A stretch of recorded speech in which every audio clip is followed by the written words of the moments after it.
درود پاک پڑھنا نیکیوں بھرا کام ہے، برکتوں بھرا کام ہے، رحمتوں والا کام ہے۔ درود پاک جب عاشقان رسول پڑھتے ہیں تو اس وقت صرف نام اعمال میں نیکیاں نہیں لکھی جا رہی ہوتی، بلکہ اللہ تبارک و تعالی کی طرف سے درود پاک پڑھنے والوں کو رحمت ڈھانپ لیتی ہے۔ اللہ کا کرم ان کے اوپر نازل ہوتا ہے، برستا ہے، بارش کے قطرے کم ہوتے ہیں۔ درود پاک پڑھنے والے پر اللہ کی رحمت اس سے بھی زیادہ ہوتی ہے۔ اور خالی یہ نہیں کہ درود پاک پڑھنے والے پر بس ثواب اور نیکیاں مل گئی، بلکہ اللہ تعالیٰ کے فرشتے آ کے درود پاک پڑھنے والوں کو ڈھانپ لیتے ہیں، ان کو اللہ کی رحمت سے ڈھانپ لیتے ہیں۔ اور جن کو اللہ کے فرشتے ڈھانپ لیں وہ کرم سے محروم نہیں رہتے، وہ رحمت سے محروم نہیں رہتے، ان کو اس دنیا میں بھی اللہ کی رحمتیں نصیب ہوتی ہیں، قبر میں بھی اللہ کی رحمتیں نصیب ہوتی ہیں، حشر میں بھی اللہ کی رحمتیں نصیب ہوتی ہیں،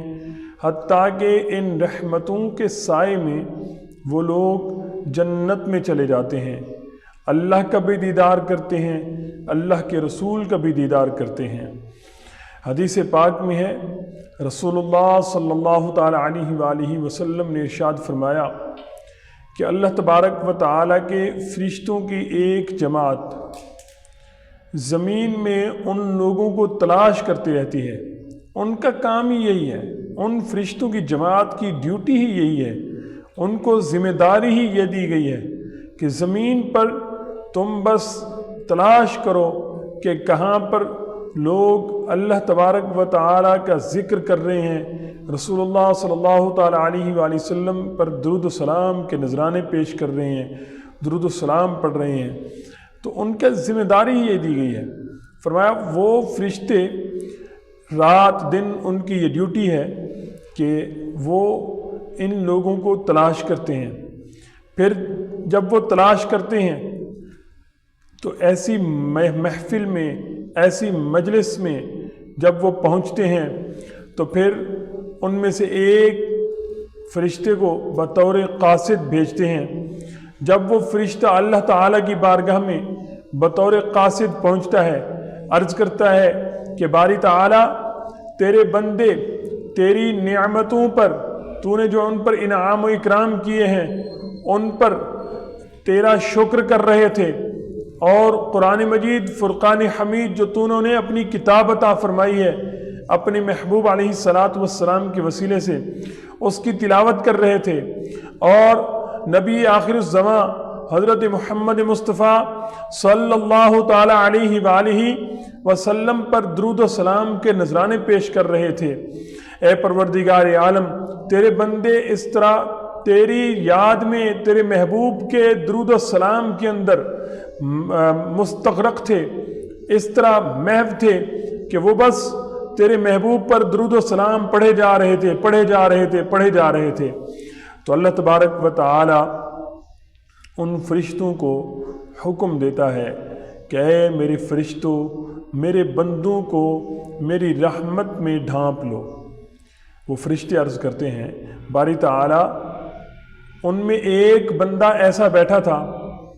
جو بہت بڑا گناہ گار ہے، جو گناہ کبیرہ کرتا ہے، جو تیری اور تیرے محبوب علیہ السلام کی نافرمانی کرتا ہے، اور نمبر 2 پر وہ بندہ وہاں پر اس درود پاک کی مجلس میں حاضری کے لیے نہیں آیا تھا، اس کا مقصد درود پاک کی مجلس میں حاضری نہیں تھا، اس کا مقصد محبوب علیہ السلام کے ذکر خیر کو سن کر اپنے دل کو ٹھنڈک پہنچانا نہیں تھا، باری تعالیٰ اس کا مقصد کوئی بھی نہیں تھا۔ تو اللہ تعالیٰ فرماتا ہے اے میرے فرشتوں گواہ ہو جاؤ، یہ جو میرے بندوں کے درمیان بیٹھتا ہے،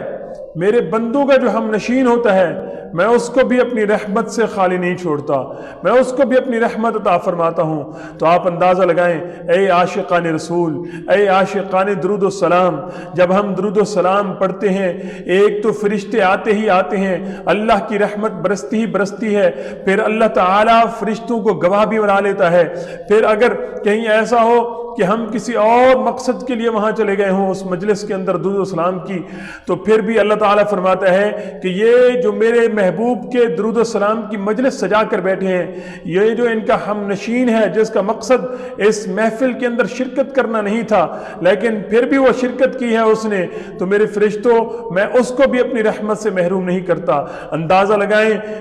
جو